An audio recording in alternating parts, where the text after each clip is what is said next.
The murders that were occurring in what were normally very quiet areas of the county were starting to worry many residents.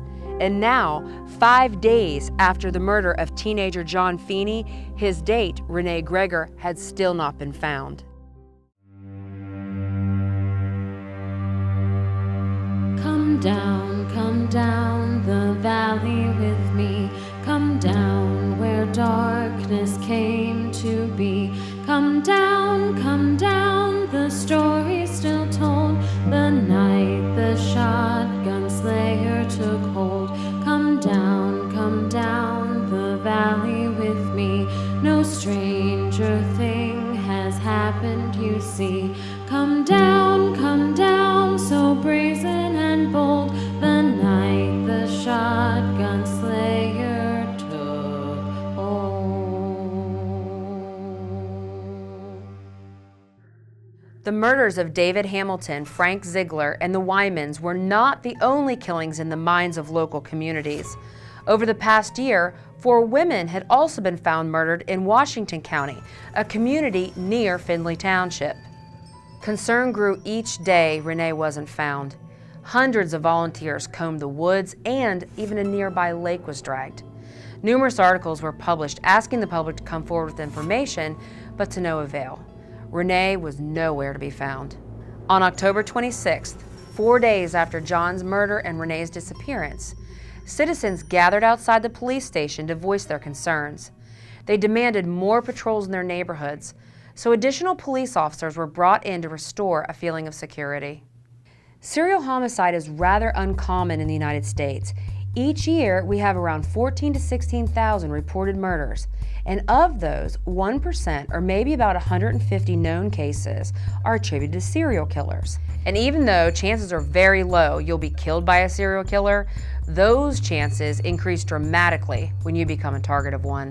On October 27, 1977, Allegheny County Sheriff Eugene Kuhn declares a state of crime emergency. Gene Kuhn was head of homicide for the city of Pittsburgh for several years and had probably one of the best clearing records that anyone ever had in Western Pennsylvania. And being actually involved in politics, he went to the legislature and got that grant for us. So thank God he was around then. Sheriff Kuhn also forms a special homicide unit to help solve the area's murders.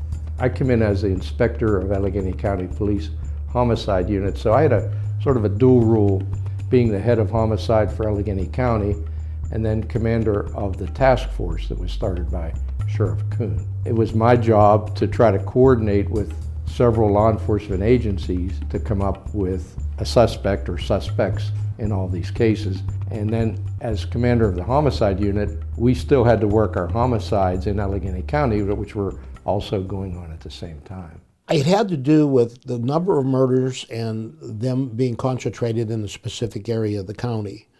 That's what really prompted the panic in the general public. And I mean, it was panic. In Mahoning County, Ohio, investigators are still searching for Linda Hamilton and trying to figure out who killed her husband, David. The usage of a .38 caliber firearm in the 7-day span between David Hamilton's death and Frank Ziegler's death were perplexing to everyone. And just when they thought it couldn't get any worse, it did. On November 10, 1977, neighbors reported that a house was on fire on Sherritt Road. John and Mary Davis, who were in their 60s, lived a quiet life. And now, inside their burning home, the couple was found dead. But their death investigations quickly turned from fire-related fatalities to murder when it was discovered that both John and Mary had been killed with a 12-gauge shotgun. And as for the unassuming people living down in the valley, throughout the rolling hills and along the tranquil waterways of Beaver County, their lives were about to be shattered. Join us next time on Notorious back in Beaver County, where the murders start happening one right after the other.